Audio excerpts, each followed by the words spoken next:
Remakes are great and all, but when they don't live up to expectations, prepare for a PR nightmare. Welcome to Watch Mojo, and today we'll be taking a look at the top 10 things video game remakes always get wrong.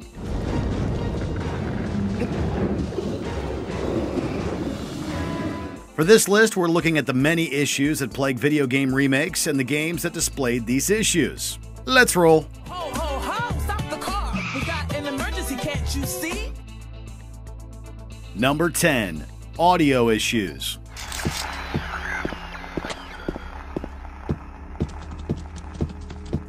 While it hasn't been too common of a problem in recent years, audio problems have historically been a glaring issue. The Silent Hill HD collection, for example, effectively threw away the hype it had generated amongst fans due to its poor audio syncing. Plus, the subtitles weren't even updated to match the revisions made in some scenes. The 2018 remake of Secret of Mana attempted to remix the original soundtrack, but only ended up souring it due to how drastically different some of the tracks play. Mafia 2 Definitive Edition, on the other hand, suffered from just all-around dreadful sound mixing. Really, why does the audio fluctuate so much between gameplay and cutscenes? Sound design is just as important as having great visuals.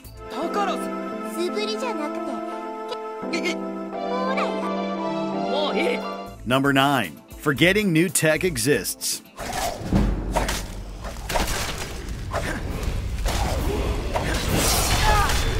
What is even the point in remastering or remaking games if you aren't even going to fully utilize modern technology? Too many remakes have forgotten about the capabilities of modern consoles and computers, and it's downright aggravating. While Turtles in Time Reshell did introduce online multiplayer, it failed to provide a stable connection. Speaking of online, Star Fox 64 3D missed the opportunity to bring its battle mode to the online world, stranding it forever in local multiplayer. And you absolutely cannot tell us that it was impossible for Crash Bandicoot Insane Trilogy to run at 60 frames per second on modern consoles like the PS4 Pro.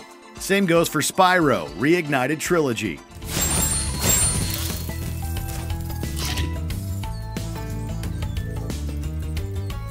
Number 8. Turning classics into live services.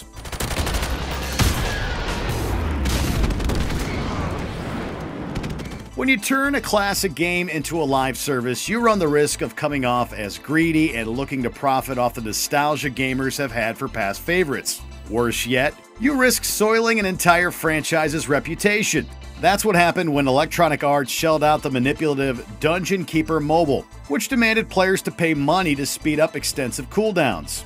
Activision has been similarly criticized for shoving microtransactions into Crash Team Racing Nitro-Fueled roughly a month after launch. Call of Duty Modern Warfare Remastered was generally well received, but the microtransactions soured many fans on the otherwise excellent remake. Enemy UAV is airborne. Number 7. Implementing new features that don't work.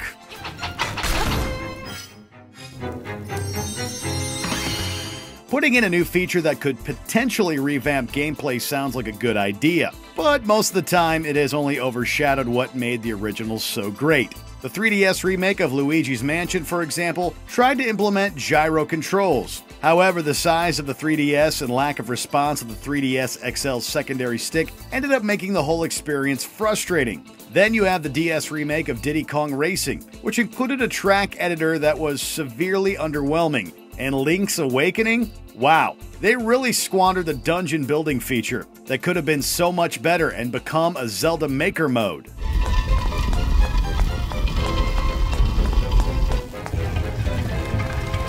Number 6. Only upgrading visuals.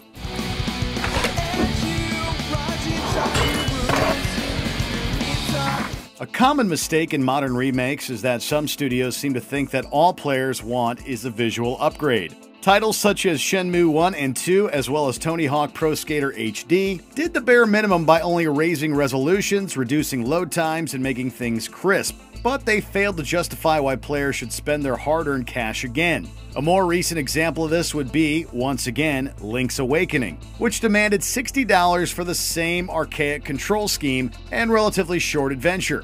Basically, you gotta give players more to sell them, especially when so many of them most likely kept original copies in top-notch condition. Number 5. Changing stories and characters too much. Let's wait until the last truck passes. I'll take the cut on the left. You take the one on the right. We can understand the need to alter characters or stories to fit with modern times or give it a fresh coat of paint. Unfortunately, many remakes have changed our favorite characters a bit too much. As critically acclaimed as the 2016 remake of Ratchet & Clank was, a major complaint made by fans was how Ratchet went from goofy bad boy to goody two-shoes cop wannabe.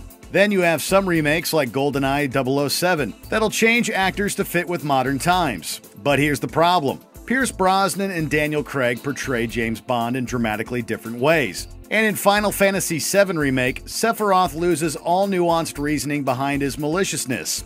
Why do we need such drastic changes? Can you bear to see the planet suffer? Cloud. Number 4. Not fixing certain segments.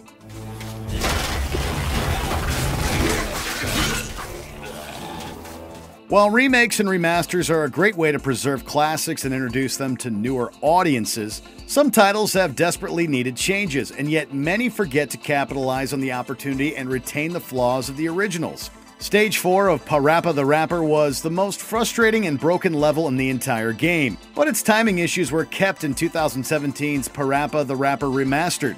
Then, you have the 2019 remaster of Ghostbusters the video game, which is still plagued with a puzzle centered around a broken mechanic. Dare we mention the cheap bosses in Turtles in Time Reshelled? Or Medieval's outdated combat? What about Secret of Mana's hit detection problems? Or how Skyrim Remastered had a buggier launch than the original? Number 3. Overcharging players.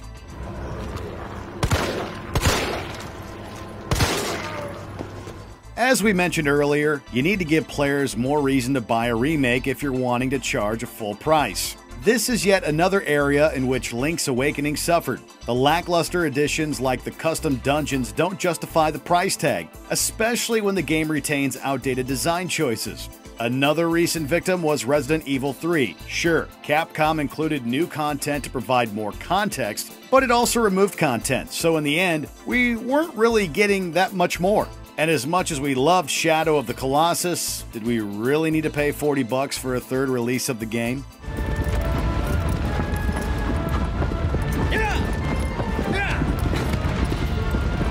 Number 2. Cutting content. You shitting me? One of the absolute worst things you can do with a remake or remaster is axing content. The second you do remove something, you're walking on eggshells with fans, and several games have learned this the hard way. Conquer Live and Reloaded gained notoriety for censoring even the most harmless of swears. The remaster of the first Modern Warfare launched with fewer maps than the original to sell the rest as DLC, whereas the remaster for its sequel didn't even include multiplayer. As for Resident Evil 3, Capcom axed entire sequences that did nothing wrong in the original, which is pretty absurd to say the least. What the f***? Want more video game content? Check out our gaming channel Mojo Plays and discover games and ideas you never knew existed. With more lists, breakdowns, and our latest series, Arcade Roulette. Justin and John are in. Oh. Hey, is that Porky Pig? There's a lot of things being ripped off in this game. Number 1. Remaking already near perfect games.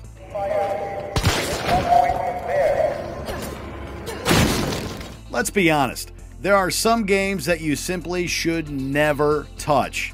Remakes for timeless classics like Resident Evil 3, Conker's Bad Fur Day, Link's Awakening, and even Shadow of the Colossus have suffered from more than a couple points we've made in previous entries. It's the same reason that so many fans have been resistant to Disney's live-action remakes. Why spoil something so special by trying to update or reimagine it? When your game is aged well, there's simply no reason to rehash and change things. And the second you announce you're touching something, you're inviting scrutiny. Looking at you, Capcom, we love you, but don't you dare go mess up Resident Evil 4 now. Anyway, you know what this is all about.